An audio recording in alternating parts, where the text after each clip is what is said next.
water and the wind and the weather. We know what that's all about. Yeah, Karen, and our thoughts and prayers do go out to everyone on the eastern seaboard, our fellow Americans that are suffering and felt the impact of this storm, and the storm impact continues to push in. So our thoughts and prayers stay with everyone in the path of the storm. Devastation like that, we are keenly aware of it down here in Louisiana, and also you guys in Florida, all along the Gulf Coast. But our listeners on the eastern seaboard, the one thing that you and I have continued to share is always be prepared. So let's hope that our listeners have prepared themselves so that they can take care of their families and also their friends and neighbors. It's a constant theme that we bring to our listeners: preparedness for whatever may come your way, whether it's natural disaster or man-made disaster. Always think ahead and have yourselves and your families prepared. Yes, that is key, folks. Chance favors a prepared mind, and nothing is better than that. So, John, well, before we go any further, John, let's hear the latest oil update, because we know President Obama, he has been out there campaigning, saying how much he cares for fossil fuels, and how much, even though he's favoring green, he knows the importance of fossil fuels. Oh, my God, when I listen to some of these commercials, I think my head is going to explode. Yeah, Karen, it's laughable to me because one of the things that I know is what a lie that is when the president says that he supports all energy across the board. We know in our industry that he has done more to harm and limit permits than any president and any executive officer that we've ever had in charge. In his agencies continue that pursuit of slowing of permits to drill on any federal properties and land. The progress that has been made by private individuals on private property, and that's the way it should be. That is the free market economy that this nation was founded on, and the success of this nation depends on us going back and restoring that free market economy, getting the government and the government agencies off of the back so that industry can pursue wealth for the American people. Our friends that are in the path of Sandy will now witness the absolute essential loss of gasoline.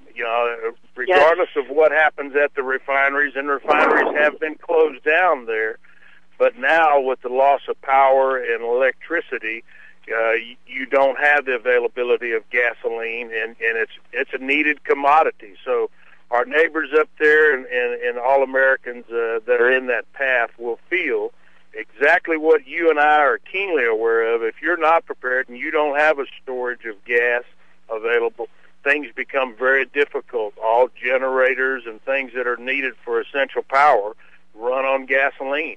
So we will see a gas spike in the cost and the price all across America. Anytime we have this type of devastation, we see it nationwide. So get ready, America. We're going to feel the failures of this president.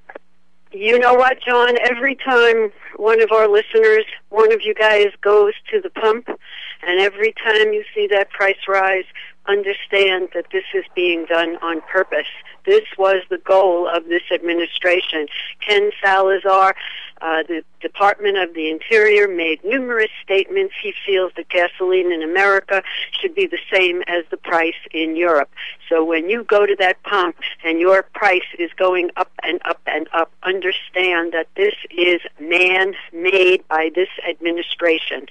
That if we had been drilling, if we had been doing all of the fracking that could be done on the government land, if we had our coal plants fully powered, oh my God, what is going to happen to the poor people that are going to be devastated in this coming winter? What are they going to be able to do? What are the prices of their energy going to cost? It's going to be horrific.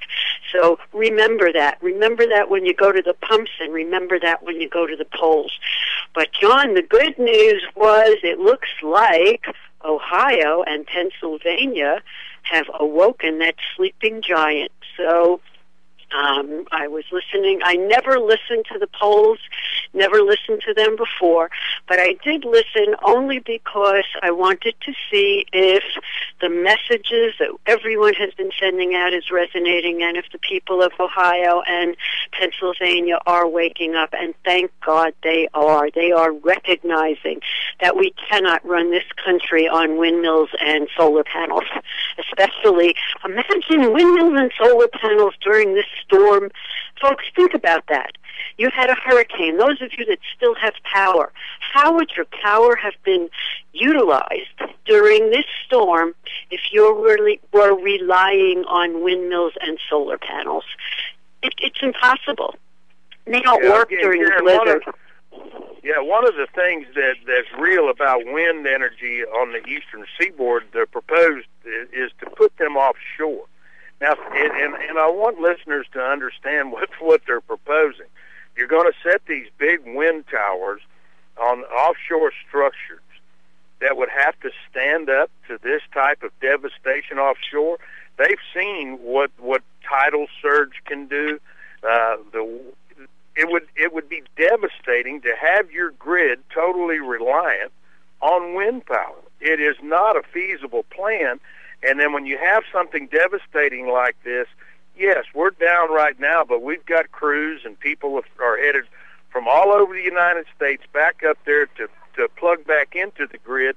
But if the function of the grid still is coal and natural gas, if we had it based on wind, where would you get wind generators enough to replace the damaged wind generators to even be able to plug into the grid?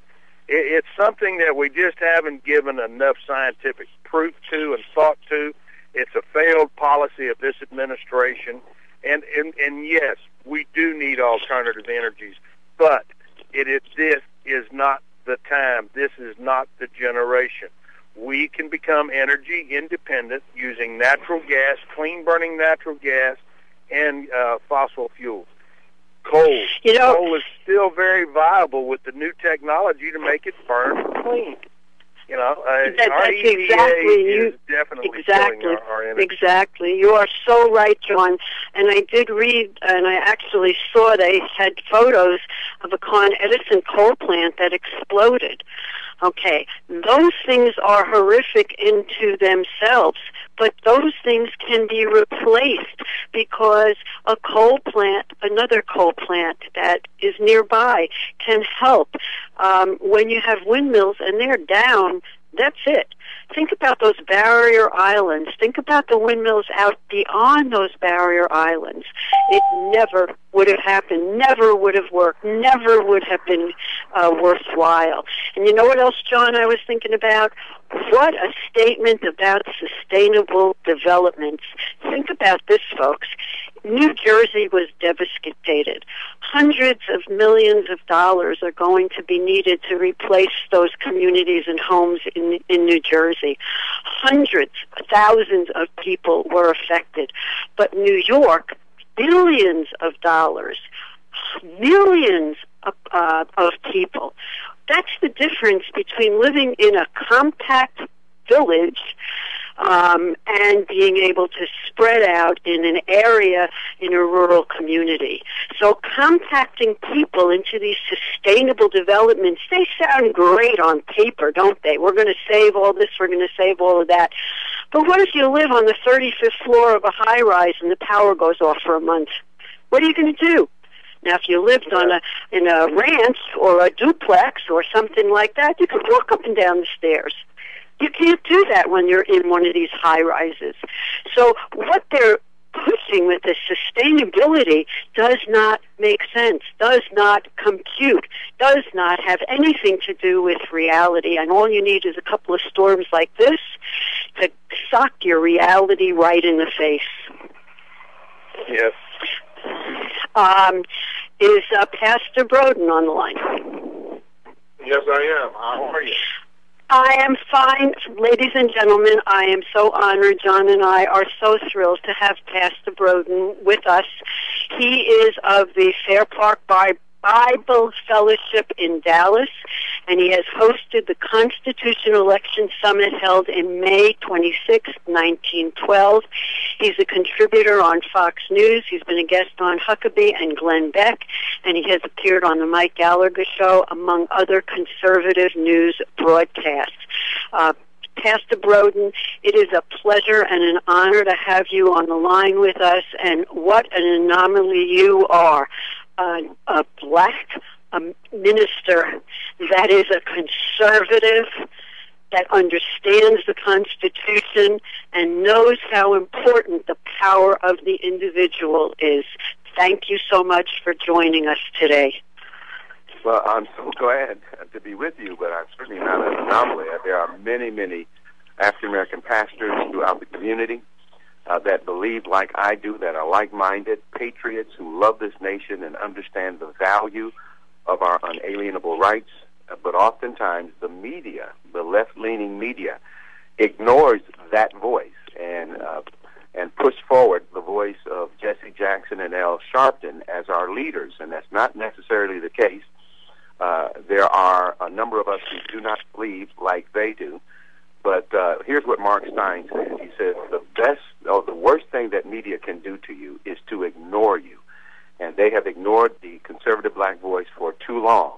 And because of people like you and programs like this, we have an opportunity to express to your audience, to those who listen to you, that there is indeed an alternative voice that exists within the community. It's so wonderful to hear that, because we work a lot with Dr. Ronald Myers of the National Juneteenth Observance Foundation, and his challenge, and I did have the opportunity to meet with Reverend Jackson, his challenge has always been explaining the horrors and the atrocities of what the entitlements have done, and have actually re-enslaved the black community to the point where it has broken up the family. It has created a group of children that have no identity except the fact that they're black, which is horrible. Their intelligence, their ability to create is being stifled, and what is being done is just a horrible thing, and it's just so wonderful and refreshing to hear more people. And you're right, as I'm thinking about that, working with Franz Cabral and Kay Carl Smith of the Frederick Douglass Republicans. It is wonderful, and it does so much good for all of us to be able to stand united as Americans and stop this atrocious divide that the only thing that communists know how to do is divide the people. They certainly can't unite them, because they hate the idea that we're talking. Mm-hmm. Well, that certainly is the case of what's happening in America today. Through this administration, there is a deliberate attempt to divide us in order to conquer us. The reason or the rationale behind dividing is to conquer. And there is a deliberate attempt on the part of the cultural Marxists in America to flip this nation away from its Judeo-Christian heritage and those founding principles that made this nation great, and to embrace what I call, as a pastor, doctrines of demons. Now, what do I mean by that? What I mean is that communism, socialism, Fabianism, Darwinism, Marxism, communism are all isms that are created with an anti-God point of view. They do not believe in the divine. They do not believe that God is the ultimate entity in the universe, the creator of all things. They believe we evolved by chance, raining on a rock for billions and billions of years. A germ jumped off the rock and turned into a fish. Then the fish turned into a monkey, and the monkey turned into our great-great-great-great-grandfather.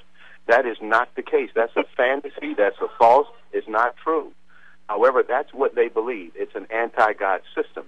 If you recall, Marx said this: my goal in life is to dethrone God and to destroy capitalism. I ask you this question, Karen. Do you sense that that's what's happening right now in America? Oh, absolutely. 100%. And as we all know, all of this teaching, the culprit is really rooted in the United Nations. And that is where our government right now are getting their clues. There's the elite, the Council on Foreign Relations, the Club of Rome, the Illuminati, all of these, the banksters, all of these people who feel that they are rich and powerful and should control all of our thoughts and our being, are spewing these lies. And they have infiltrated, to me, the most horrible thing, aside from eliminating God, is eliminating the family. And they are promoting the elimination of the family. And that is the basic core of our being. Well, you know or heard of the Italian communist by the name of Antonio Gramsci. Antonio Gramsci says the best way to dethrone or to defeat capitalism or the West is through infiltration. I submit to you that they have infiltrated all of the major institutions in America. The family, our government, the church, and our academic institutions. And quite frankly, they are winning the day. The one institution that they are most fearful of is the church. But they have turned their crosshairs on the church through this HHS mandate and Obamacare.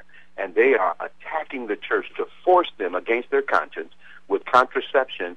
And surprisingly, not many people are talking about this, sterilization. Contraception and sterilization. And they're going to force the church to have to participate in this as they are forcing the rest of America to do so as well. We have been thoroughly infiltrated. However, here's what they had not counted on, is the reaction of we the people. The Tea Party, the 912ers, the constitutional conservatives are uncomfortable with what's happening, and they're standing up. In many instances, they're just finding out what's happening. They're just now getting to the point where they recognize that our liberties are indeed in jeopardy and that they are responding, and that thank God that they are. But the church has not responded as of yet. They are captured by this doctrine of political correctness. And political correctness has muted the church's ability to stand in the public square and to declare as salt and light agents of the kingdom of God, the prophetic voice of God in the public square, declaring, thus saith the Lord, about abortion, euthanasia, embryonic stem cell research, human cloning, and the redefinition of marriage. Where is the church's voice on that issue? Because they are being controlled by PC, they are not able to be BC, biblically correct, and they certainly don't understand CC, constitutional correctness. And what has happened is that PC has trumped BC and CC in America. We need to do something about it today. And that is where we, the people, have to use our voices, because that is exactly what John and I have been saying. Our listeners, myself, John, whenever we speak to anyone, the first thing I tell them is, if you expect me to be politically correct, and I expect you to get up and walk out, because this is the last comment I'm going to be making. They lie. They have been lying to us all along.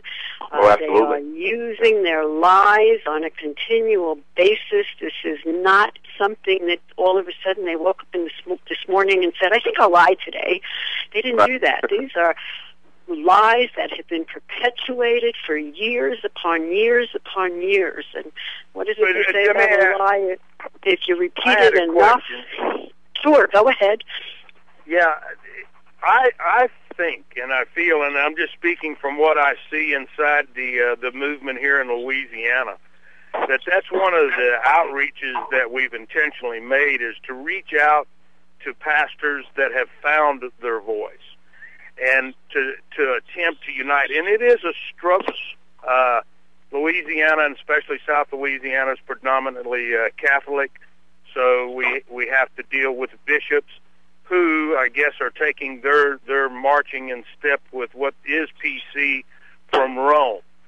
But when we reach out to the Protestant ministers, we're starting to see that, yes, there's an awakening, but it's, and do you see that nationwide, Reverend? Well, I see it. It's very small, and I think as the intensity of the left through their agenda, enter into the public square and force the church into action, especially the Catholic Church. I am so proud of the Catholic Church in America today, but I think it was out of necessity that they have responded to this HHS mandate.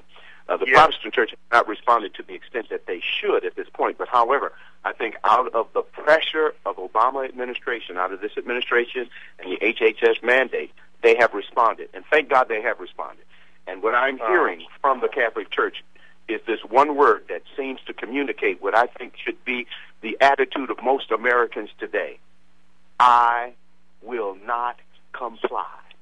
I will not comply. They will not comply to this HHS mandate. Now, Karen, what you said about lies, and that these lies have been going on for a long time. Look, in 2008, God gave me a word from His Bible, and I want to share it with you today, and I think it will affirm what you have said. And I've been preaching this for the last, 4 or 5 years. The Lord says in Colossians chapter 2 and verse 8, now listen carefully, and I'm quoting this. He says this, "See to it that no one takes you captive through philosophy and empty deception, according to the traditions of men and according to the elementary principles of the world, rather than according to Jesus Christ." Powerful verse. Here, the Apostle Paul communicates that there are 4 things that will influence culture, and I believe it's applicable to what's happening in America today. Philosophy, or what the Bible calls empty philosophy, and empty deception.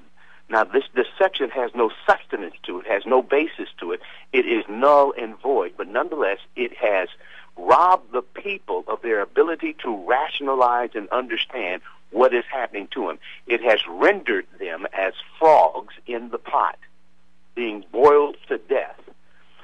Empty deception is very much like, the only way I can really explain it, what an empty deception is this drink called Coke Zero. In Coke Zero, when you drink it, you think you're drinking the real thing, but it doesn't have any nutritional value whatsoever. It doesn't even have sugar in it. It causes you to think that you're drinking the real thing. A Coca-Cola is not a Coke. It's not the real thing. It is Coke Zero. It has absolutely no value.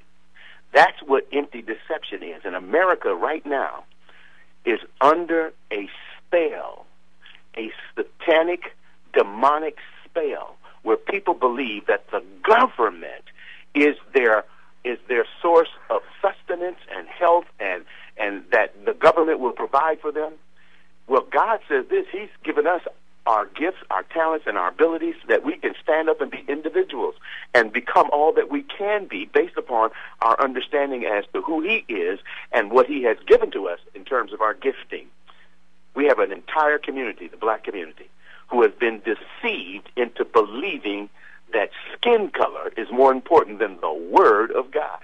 And they've thrown Jesus under the bus. They've thrown the Bible under the bus in order to support this man because he is black. We got a problem here, and it's called deception in the Bible. We are under the doctrines of demons, and this is more spiritual than most of us are willing to admit. We are in a spiritual conflict, and most Americans are walking around here like zombies, depending upon the government. And the Bible clearly says, put your trust in no man. That's what the Bible says. And we need to return back to gospel preaching and gospel teaching. It's just not happening right now. You're so right. He's spot on. I, as a teacher, I could not agree with you more, and I was appalled to see what they have done in Florida, because we have been investigating education. Folks, this race to the top is the fastest race to communism and tyranny that you will ever find. So it has to be eliminated. If your church has a school, make sure your children go to your church school, not your government-run school. But in Florida, they actually divided the people into groups, and they have said that they expect more from the Asian community, a little bit less from the white community, a little bit less from the disabled community, and a lot less from the black community. I could not believe what I was reading. I could not believe that. When I was teaching, I taught in the worst areas in Brooklyn. I taught the slowest classes. I asked for them on purpose, and my kids at the end of the year sat on the stage and got awards for excellence, because every child has the ability to be excellent, and skin color has nothing to do with it. And it is horrible.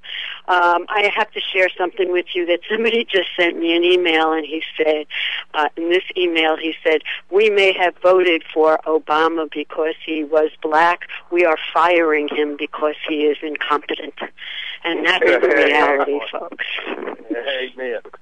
Fantastic. You know, one of the things I wanted to share, and I think that this, and you know, you guys can weigh in on it. I think that one of the greatest deceptions and lies, because this left, all of the isms, has been perpetrated with great intent, and one of the greatest harms that was ever done to the black community was Planned Parenthood by design. You know, in the name of population control, America bought into this lie that we needed to kill unborn babies. And the lie, when we look at where it was perpetrated with great intent, where people were actually aborting babies that they did not even know, that, you know, they were performing abortions on women who had no knowledge they were pregnant, was in the black community, and that's where they set up. In all of the urban areas, Planned Parenthood murdered an entire generation of young black people. And to me, when we think of all the sins that we've allowed to be perpetrated, that's the greatest sin of all, when we allow, you know, the death and murder of our babies. Well, I think that's well said. I've been involved in the pro-life movement since 1983. I am one of the founders of the National Black Pro-Life Coalition, and it is a fight that I've been fighting for many years. Yes, there is a deliberate targeting of the African American community, and it's through the guise of population control. And population control is not specific to the black community. However, it is through the black community that they were able to exercise a program that they believe that would be most effective going forward in their strategy of controlling population. A couple of things I want to point out. Number one is that what we're facing here, Karen, I honestly believe this, is a strategic plan that's being implemented by the power elite in America. Not only in America, but the power elite of the world. It is a strategy. You call them, all those different groups, you call them Club of Rome, the Illuminati, all of you call them whatever you want. They're a power elite. They have most of the resources. They control nations. They control the United Nations. In fact, they're the ones who established the United Nations. What are they shooting for? What is their aim? What is their goal? Their goal is one world government. Yes. One world government. And in order to achieve one world government, and they have all of their instruments set up. They have world money that's getting ready to be implemented. They have a court system that is a world court system. They have everything set up and ready to go. There's one thing that's blocking their ability to do it, and that is this instrument that I believe that has divine origin, the Constitution of the United States. Yes. That instrument protects individual liberty, and they are attempting to render that document null and void. Absolutely. I started a group called the Constitutional Defenders of Texas, and it is our goal to exercise our constitutional right to demand redress for grievances, which is the fifth platform in the First Amendment. If you remember, there are 5 elements inside the First Amendment. The fifth one says that we have a right to peaceably assemble and to petition for redress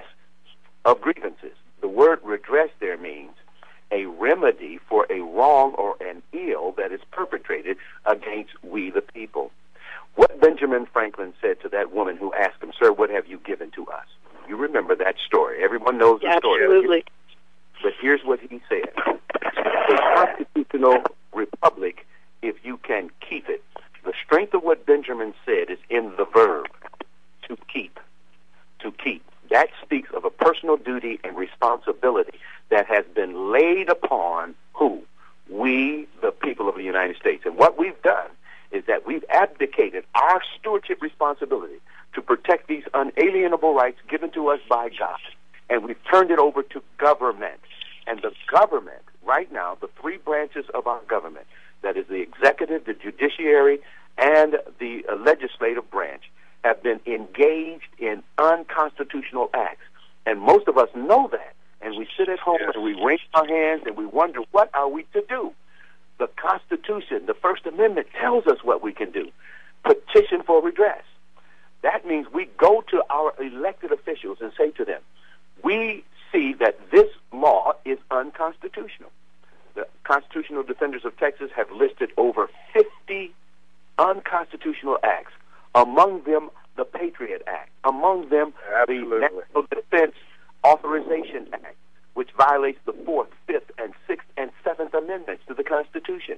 And we have drafted a petition, and we're calling upon Texans across this state to petition our elected officials and hold them accountable to stand on our behalf and to defend, but we have given them the right to defend, that is our unalienable rights. Thomas Jefferson said this, and we must return to what he said in those grand ideas within the Declaration of Independence. He says this, that governments are instituted and derive their just powers from the consent of the governed, in order to secure what? The rights that God has given to us. Then he says this, and this is what I think most Americans are a little nervous about, except for you, Karen. I know you're fully engaged with this. He says this, when any government becomes destructive to that end, it is the right of the governed to alter or abolish it. The it there is the government. The alteration takes place at the polls. We vote people in who represent our interests, and if they don't, we kick them out. And exactly. That's appeal to them. Then the ultimate end, which I believe is affirmed by the Second Amendment, is that we abolish the government and the tyranny that we're facing right now. We as Americans are facing soft tyranny, and soft tyranny, Mark Levin, always turns into hard tyranny. We are on our way to hard tyranny. You are absolutely right. So folks, it is this election. I just got an email, and someone, and this one says, Karen, it doesn't make any difference who gets elected. Doesn't everybody understand that the same people are running both parties? The answer to that question is absolutely, we do understand that. We have one difference. The current administration, they will silence our voices. They will make sure that we emulate Nazi Germany. There are already things in place to take out those people who are dissenters.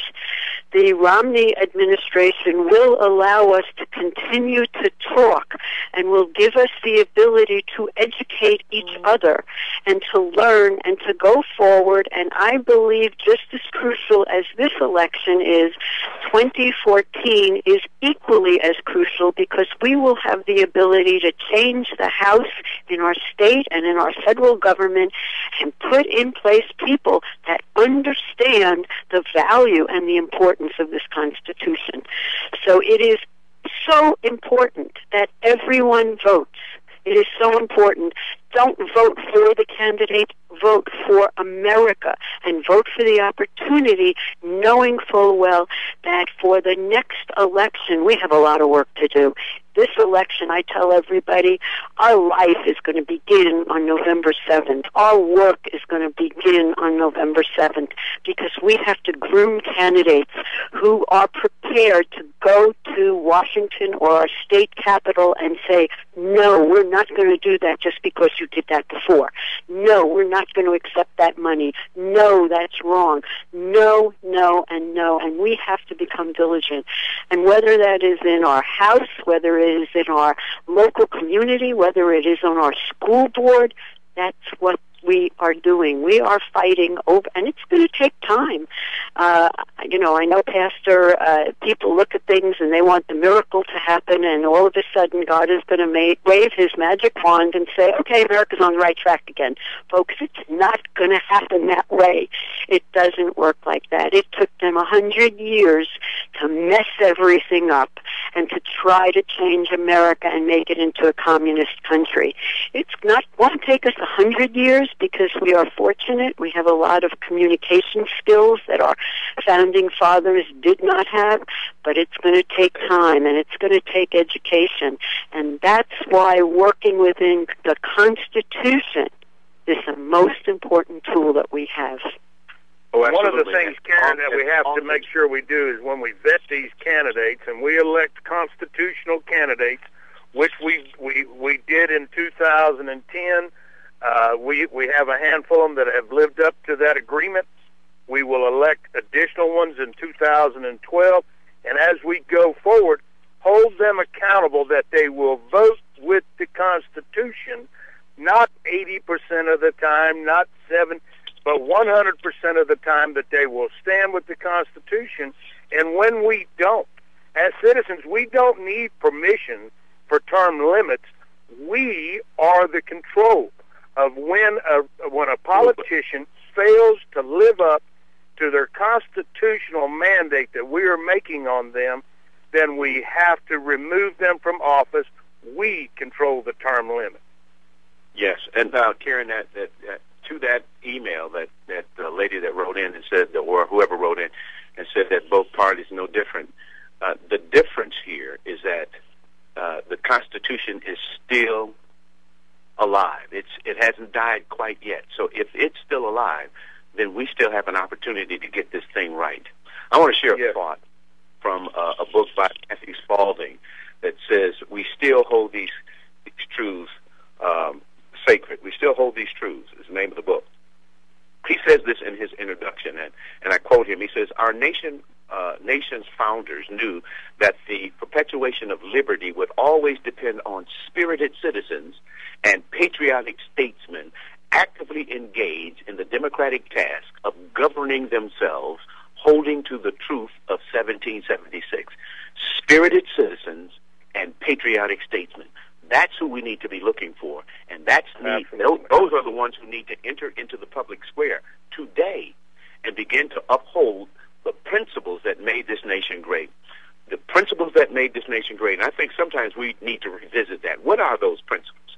What made this nation great? There are 10 that Matthew Spalding lists. Number 1 is liberty. Number 2 is equality. Number 3 is natural right. Number 4 is the consent of the governed. Number 5 is religious freedom. Number 6, private property. Number 7, the rule of law. Number 8, constitutionalism. And 9 is self-government. And number 10 is independence. Those 10 ideas, by the way, are sourced in the Holy Scriptures.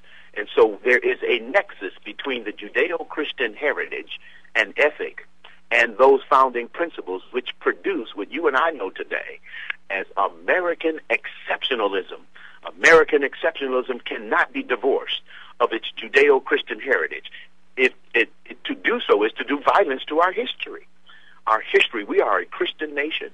We are a nation that is founded upon the moral ideas that are found within Scripture, and we are moving away from them. Our elected officials do not agree with those ideas any longer, and they believe that the Constitution is a living document that can be molded and shaped to the will and the purpose of a power elite. Here's what Francis Schaeffer said in his book called How Then Shall We Live? He says, what happens to America when the Christian consensus is removed from the public square? He answers, a power elite will enter into the public square, and they will arbitrarily determine what is right and what is wrong. Men and women, that's exactly what is happening right now when we are attempting to redefine marriage away from its Judeo-Christian heritage and from what God defines as marriage between one man and one woman. There is an elite in America who is arbitrarily determining that, well, I think a man should be able to marry a man and a woman to be able to marry a woman. Well, who are you to make that decision? That decision, right. You are absolutely right. You know, folks, as you were talking, Pastor, I was thinking that many times when I know as a teacher, as a minister, when you're talking to people and people walk away, they don't come back and tell you, you were right on. Why don't you say more? We're behind you. And maybe that's a part that's lacking in the church. And maybe that's why some of the pastors and reverends and rabbis, etc., are afraid to say what is truly on their mind and what they truly believe, because they're preaching to a group of people whose opinion they may not be secure of. And it's very important that we voice our opinion, because that's what America is about. It doesn't say we the government, and it doesn't say we the church, it says we the people. And I love to hear people when they say, oh, well, he's in Washington and he's not doing what we need him to do. Well, my answer is, did you tell him what you want him to do?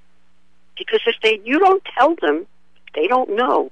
And if they don't know, then they're going to continue to be guided on what they think they ought to do, because that's what they're being told to do by the government and by the power elite.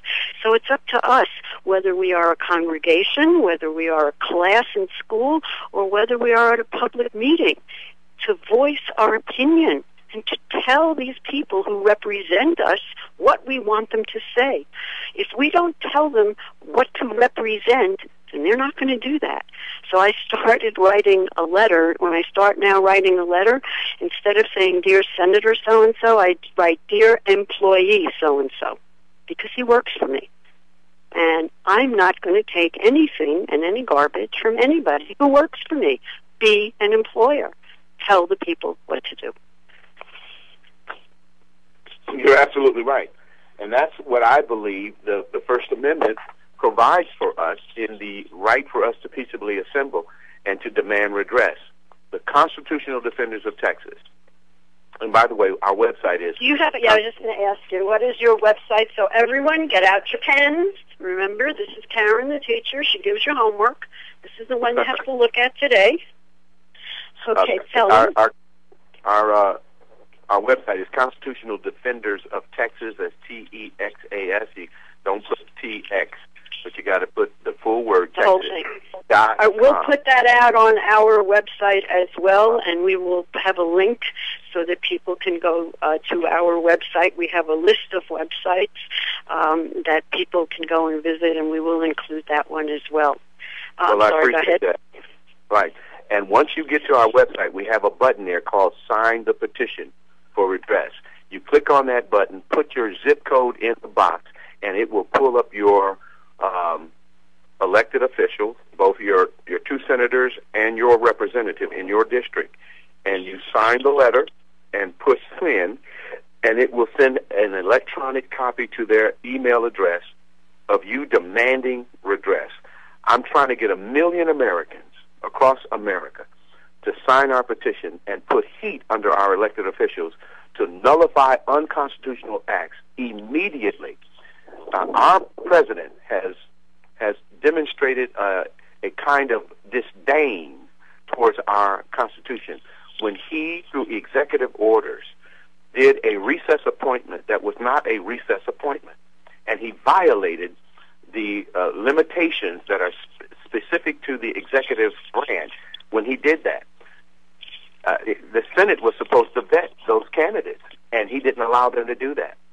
When he signed the DREAM Act law as an executive order and allowed illegal aliens, children of illegal aliens, to become citizens of the United States, that was an illegal act. He did not have the power to do that, according to the Constitution. And I was waiting for John Boehner to step forward and to defend our Constitution, and he didn't. I was waiting for Mitch McConnell to step forward and defend our Constitution, and he didn't.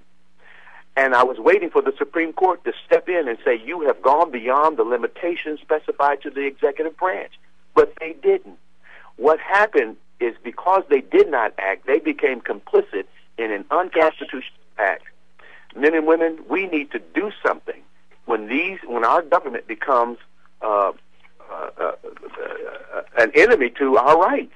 And I think the thing that can happen, there was a template, Karen, that was made available to us through Thomas Jefferson and James Madison in 1798. It was a law that was called the Alien and Sedition Act, which was completely unconstitutional.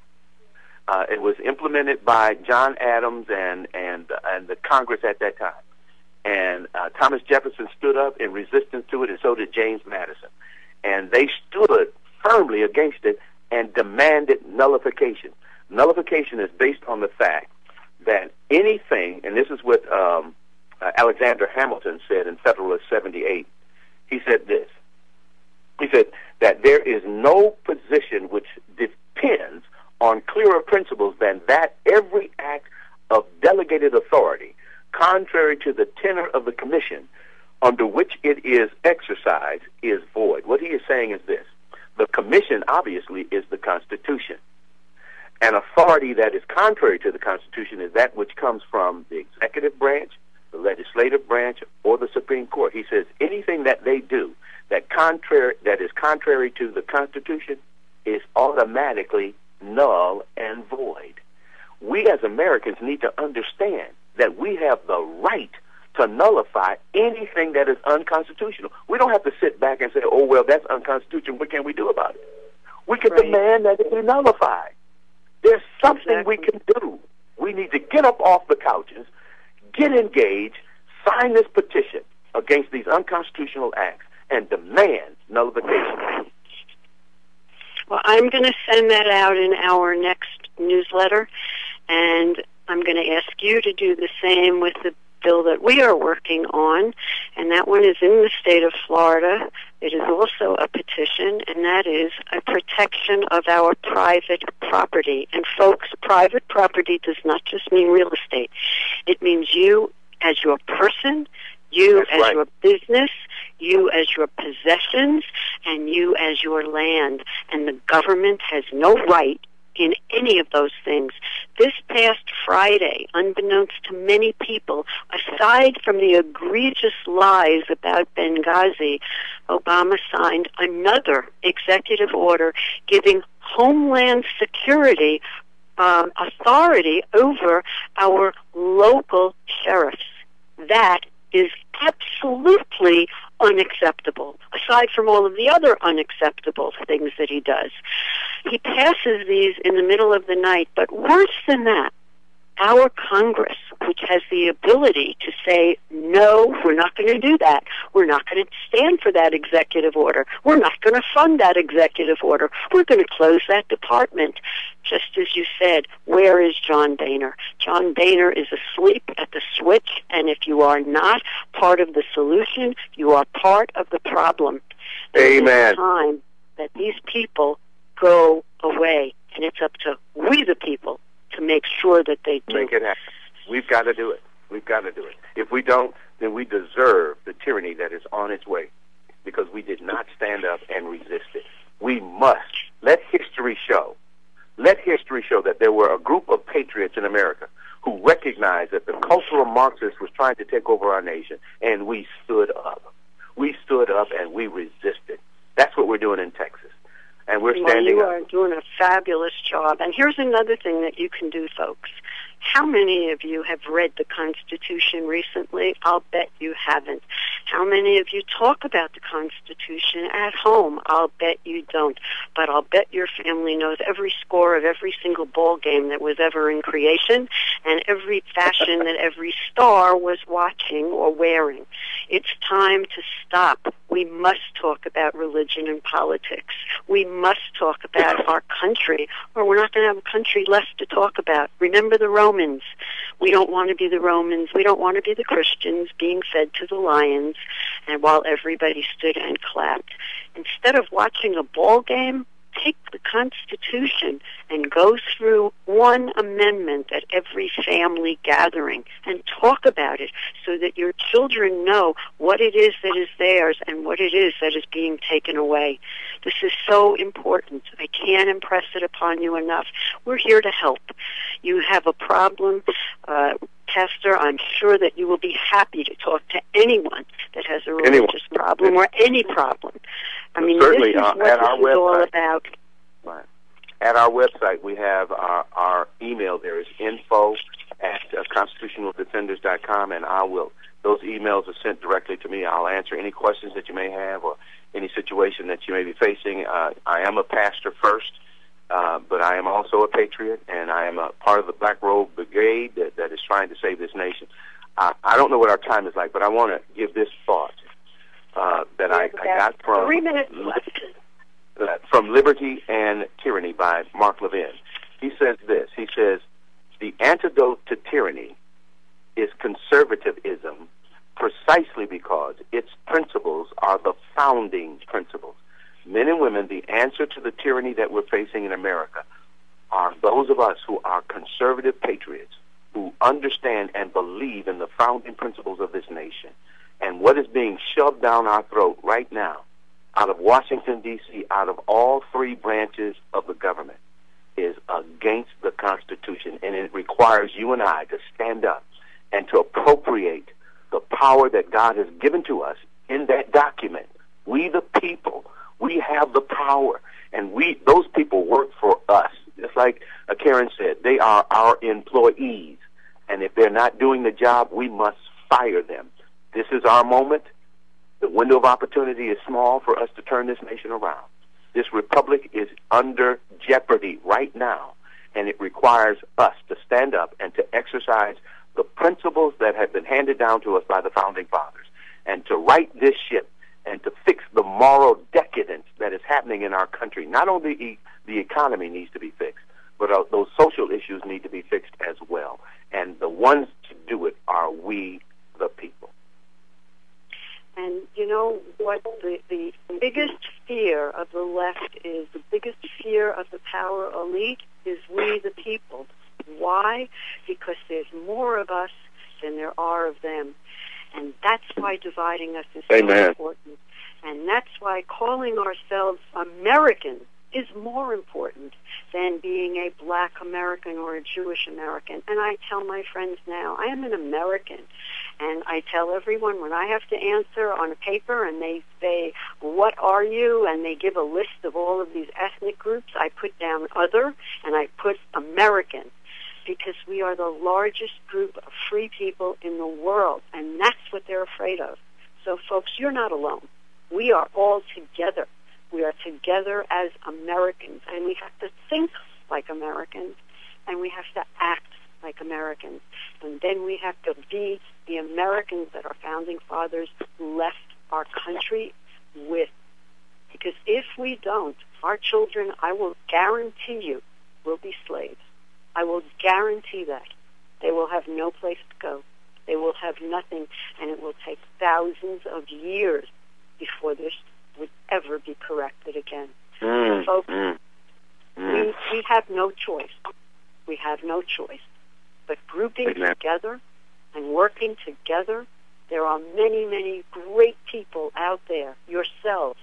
I love it when somebody says we have no leader. Well, of course we have no leader. We're the American people. We're all supposed to be leaders. That's what America is all about. It's not about one person being the leader. It's about Americans being the leaders together and leading and showing the way for the rest of the world and our children and our families.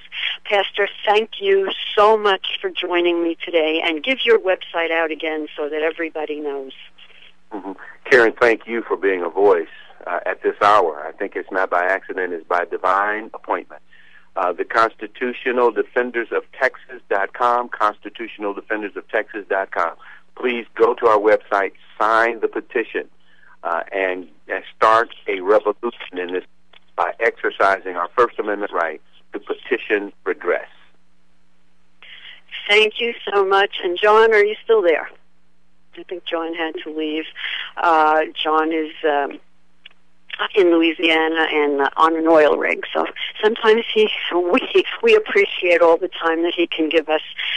Folks, it has been a horrible beginning of the week. The hurricane was awful, but a hurricane is not the end of the world. We are alive. We have things within our souls, within ourselves, that we can use, and now is the time to use them. Now is the time to shine. Now is the time to help your neighbor, because that was one of the things that I learned during Hurricane Wilma, and we were without power for 21 days, and the government never helped. We helped each other. We helped each other in our communities. We helped each other. We stayed together, and we worked together. And that's what America is about. America doesn't turn to the government. America turns to each other. So thank you all for joining me today. This is Karen Schoen with American Freedom Watch Radio. We are brought to you live on repatriateradio.com. Please visit our websites, panhandlepatriots.com, agenda21today.com, americaismyname.org, and now go to our new website, which is constitutionaldefendersoftexas.com, and sign that petition. And while you're in the signing mood, when you're done, go to agenda21today.com and sign the property rights petition as well. You can pull it down. You can create a group within your state. You can take out the word Florida and put in the name of your state. I was in Georgia last week. They are doing the same thing in Georgia. Every state has a right of its people to protect its private property from an egregious, overreaching, overpowering government. But it's up to us to do it. They're not going to do it for you. Remember, power corrupts, and absolute power corrupts absolutely. So we've got to remember that. And the power is in the people, not in the hands of the government. Thank you all. Have a wonderful week. God bless all of you, and God bless the United States of America. And remember, victory is our only option. And we wish all of those people who are involved in the hurricane a speedy, healthy recovery. Thank you. Talk to you again next week, which is Election Day, folks. So remember that. Vote, vote, vote. Take care and have a good one.